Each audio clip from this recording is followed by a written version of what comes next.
அஸ்ஸலாமு அலைக்கும் வரஹ்மத்துல்லாஹி வபரகாத்துஹு. இன்று நாம் பார்க்கும் தலைப்பு என்னது? நன்றி செலுத்துதல். நம்ம எந்த ஒரு பொருள் வாங்கினாலும் கொடுத்தாலும் என்ன செய்யணுமா? நன்றி செலுத்தணும். அதை பற்றி தான் நம்ம சொல்ல போகிறோம். மனிதனின் சிறப்புகளில் மிகப்பெரிய சிறப்பு என்னது? நன்றி செலுத்துறது தான் மிகப்பெரிய சிறப்பு. மனிதனுக்கு நன்றி செலுத்துறது தான். அப்போ இரவும் பகலுமாக என்ன செய்யணுமா? அல்லாஹ்வுடைய பாக்கியங்கள் என்ன செய்யும்? பொழிந்து கொண்டே இருக்கும். அப்போ அந்த பாக்கியங்களை நம்ம என்ன செய்யணும்னா சரியான இடங்களை அதை பயன்படுத்தணும். குர்ஆன் ஹதீஸ்களில் பல்வேறு இடங்களில் என்ன சொல்லியிருக்காங்க? நன்றி செலுத்தும்படி வலியுறுத்தப்படி சொல்லியிருக்காங்க. அல்லாஹ் கூறியுள்ளான், நீங்கள் நன்றி செலுத்தினால் நான் உங்களுக்காக பாக்கியங்களை அதிகப்படுத்துவேன். நீங்கள் நன்றி கெட்டு நடந்தால் அறிந்து கொள்ளுங்கள், எனது தண்டனை மிக கடினமானதாகும். நன்றி செலுத்துவதால் பாக்கியங்கள் தான் அதிகரிக்கப்படும். ஆனால் நன்றி கெட்டு நடந்தோம்னா என்ன ஆகும்? பாக்கியங்களை அல்லாஹ் பறிச்சுக்கிடுவான் அப்படின்னு சொல்கிறாங்க. அல்லாஹுவின் பாக்கியங்களை எண்ணி எண்ணி நம்ம என்ன செய்யணும்னா நன்றி செலுத்தி பாராட்ட வேண்டும் அப்படின்னு. அப்போ நன்றி செலுத்தும் எத்தனை விதம் இருக்குது அப்படின்னு பார்த்திங்கன்னா, ஒவ்வொரு நேரமும் அல்லாஹ்வை என்ன செய்யணும்? நம்ம நாவால் புகழ்ந்து பெருமைப்படுத்த பேச வேண்டும். அப்போ வாய்ப்பு கிடைக்கும் போதெல்லாம் அல்ஹம்துலில்லாஹ் என்றும் சொல்லணும். அப்புறம் அல்லாஹும்ம லக்கல் ஹம்து வலக்கல் சுக்கூர் என்னும் நாவால் கூறிக்கொண்டே தான் இருக்கணும். அப்போ அந்தந்த நேரங்களில் என்ன செய்யணும்? ஓத வேண்டிய துவாக்கள் அதை தான் ஓதிக்கலாம். அப்புறம் அல்லாஹ் வழங்கிய நற்பாக்கியங்கள் எது பொருத்தமாக இருக்குமோ அவற்றை நம்ம பயன்படுத்துவதிலிருந்து நம்ம என்ன செய்யணும்? தவிர்த்து கொள்ள வேண்டும். நம்ம எது நம்ம செய்யக்கூடாது அப்படின்னு தெரிஞ்சுட்டு வச்சுருப்போம் இல்லையா? அதை நம்ம தவிர்த்து கொள்ள வேண்டும். அப்போ தான் நமக்கு நிறைய பாக்கியங்கள்லாம் நமக்கு கிடைக்கும் அப்படின்னு அல்லாஹ் சொல்கிறான். அல்லாஹ் தஆலா என்ன செய்கிறான்? உபகாரங்களுக்கு செலுத்த வேண்டுமென்னா அவ்வாறு என்ன செய்யணும்? அடியாறுகளில் யாராவது உங்களுக்கு உபகாரம் செய்தால் அவங்களுக்கு என்ன செய்யணும்னா நன்றி செலுத்தணும் அப்படின்னு அல்லாஹ் சொல்கிறான். ஹதீஸில் வந்துள்ளதாவது, எவர் என்ன மக்களுக்கு நன்றி செலுத்தவில்லையோ அவர் அல்லாஹ்விற்கு நன்றி செலுத்துவராக ஆக மாட்டார். அப்போ நல்ல மனைவியின் கடமை என்ன? அவள் எப்போதும் என்ன செய்யணும்? நமது கணவரின் உபகாரங்களை என்ன செய்யணும்? மதிக்கணும். அதை நன்றி செலுத்தணும். அதை பாராட்டி கொண்டே தான் நம்ம இருக்கணும். அப்போ உலகின் ஒரு பெண்ணுக்கு பெரிய உபகாரம் என்னது? கணவர் தான். கணவர் இருந்தால் மட்டும்தான் நமக்கு மதிப்பே இருக்கும். அப்போ அவங்க தான் என்ன செய்கிறாங்க? நம்மளை பாதுகாக்கிறாங்க. அப்போ நம்மளுடைய மனதை மகிழ்விப்பதும் அவங்க தான். நம்முடைய தேவைகளை பூர்த்தி செய்வது ஒரு கணவர் தான். அப்போ எல்லாத்தையும் நிம்மதி அளிக்கிறதும் நம்ம கணவர் தான். இப்படிப்பட்ட உபகாரிக்கு நமக்கு நன்றி செலுத்தலைன்னா அப்போ அவள் என்ன செய்வாள்? ஒருபோதும் நன்றி செலுத்தியவளாக ஆக முடியாது அப்படின்னு சொல்கிறாங்க. இன்னொன்று ஹதீஸில் பார்த்திங்கன்னா, மனைவியின் நன்றி கெட்டதனத்தை இவ்வாறு விவரிக்கப்பட்டுள்ளது. என்னது? ஹல்ரத் அஸ்மா பின்த் யஸீத் ரலியல்லாஹு அவர்கள் அறிவிக்கிறார்கள், ஒரு முறை நபி ஸல்லல்லாஹு அலைஹி வஸல்லம் அவர்கள் என் பக்கமாக கடந்து சென்றார்கள். அச்சமயம் நான் எனது அண்டை வீட்டு தோழியிடம் இருந்தேன். அப்போது நபி அவர்கள், நீங்கள் உபகாரம் செய்தவர்களிடம் நன்றி கெட்டத்தனமாய் நடப்பதை தவிர்த்து கொள்ளுங்கள் அப்படின்னு கூறினாங்க. அப்போ நான் கேள்வி கேட்பதில் எனது தோழியை விட துணிச்சமிக்கவளாக இருந்ததால் நான் நபி அவர்களிடம், அல்லாஹ்வின் தூதரே, உபகாரம் செய்வதற்கு நன்றி கெட்டு நடப்பது என்றால் என்ன என்று கேட்டேன்.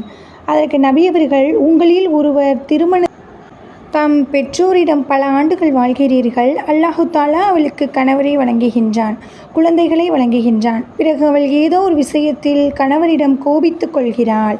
அப்போ அவனிடம் நன்றி கெட்டத்தனமாக, அல்லாஹுவின் மீது ஆணையாக நான் உன்னிடம் என்ன சுகத்தை கண்டேன் அப்படின்னு கூறிவிடுகின்றாள். அப்போது இது நன்றி கெட்டத்தனமாக இருக்குது இல்லையா? அதை சொல்லியிருக்காங்க.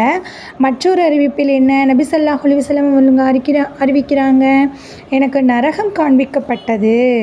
அதில் மாறுபாடு புரிந்த பெண்களின் எண்ணிக்கையே அதிகமாக இருக்க கண்டேன். உடனே நபி அவர்களிடம், யார் ரசூலல்லாஹ், அவர்கள் அல்லாஹுக்கு மாறு புரிந்தவர்களா என வினவப்பட்டது. அப்போ நபி அவர்கள் இல்லை இல்லை, அவர்கள் தம் கணவருக்கு மாறு புரிந்தவர்கள், அவர்களின் உபகாரங்களை உதாசீனப்படுத்தினவர்கள். நீங்கள் வாழ்க்கை முழுக்க அவர்களுக்கு உபகாரம் புரிந்தாலும் ஏதாவது ஒரு சிறிய குறைபாட்டை உங்களிடம் கண்டால் நான் உங்களிடம் வந்து எந்த சுகத்தை அனுபவிக்கவில்லை என்று கூறிவிடுவாள். அப்படிப்பட்டவர்கள் தான் என்ன நரகத்தில் இருப்பாங்க அப்படின்னு சொல்லியிருக்காங்க. நபி ஸல்லல்லாஹு அலைஹி வஸல்லம் அவர்கள் பெண்களின் வந்து இயற்கை பலவீனத்தை கூறி எச்சரிக்கை செய்தார்கள். நன்றி செலுத்தும்படி நமக்கு என்ன செஞ்சுருக்காங்க, அறிவுறுத்தப்பட்டாங்க. பொதுவாகவே வந்து பெண்களுக்கு இந்த பலவீனத்தை என்ன செய்யுது, அடக்க முடிவதில்லை.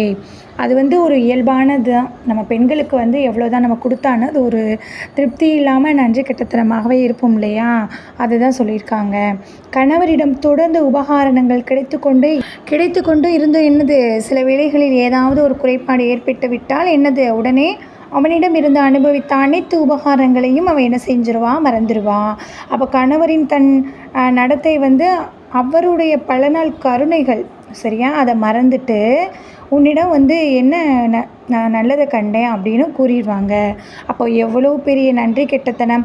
அப்போ அவள் செய்த அனைத்துமே நல்ல காரியங்களும் என்ன செஞ்சிடும், அழிஞ்சு போயிடும். நம்ம என்ன தான் நல்லது செஞ்சான்னு நம்மளுடைய கணவரை வந்து இழிவாக நம்ம சொன்னோம்னா அழிஞ்சு போயிடும். அப்போ அல்லாவுடைய அவங்களுக்கு பதில் சொல்லி தான் ஆகணும். அப்போ நம்ம எல்லாம் வந்து நமக்கு எப்படி எந்த மாதிரி வாழ்க்கை முறை கொடுத்துருக்கானோ அதுபடி தான் நம்ம நடக்க முடியும். அவங்க வந்து வசதியாக இருக்காங்க, நமக்கு இப்படி பண்ண முடியலையே அப்படின்னு நம்ம புலம்புறதுல எந்த ஒரு நியாயமும் இல்லை. நமக்கு அல்லாஹ் வந்து என்ன செய்கிறான், எழுதி வச்சபடி தான் நடக்கும். அப்போ நினைத்தபடி தான் நடக்கும் அப்படின்னு நம்ம வந்து தெரிஞ்சுக்கணும் தான். ஒரு ஹதீஸில் நபி ஸல்லல்லாஹு அலைஹி வஸல்லம் அவர்கள் அறிவிக்கிறார்கள், எப்போதும் ஒரு பெண் தனது கணவரிடம் நான் உன்னிடம் இதுவரை எந்த சுகத்தை அனுபவிக்கவில்லை என்று கூறிவிடுவாளோ அவளுடைய அமல்களின் நன்மைகள் அழிந்து போயே விடுகின்றன. எனவே பெண்கள் அல்லாஹ்வின் நாட்டத்தை புரிந்து கொண்டு கணவரின் உபகாரணங்களை மதித்து அதற்கு நன்றி செலுத்துங்கள் அப்படின்னு அவங்களுடைய இஸ்லாத்தில் வந்து சொல்லியிருக்காங்க. கணவருக்கு வந்து நம்ம எந்த ஒரு அவங்க நல்லது செஞ்சால் மட்டுமே நமக்கு என்னது, அவங்களுக்கு வந்து நம்ம நன்றி செலுத்தணும்.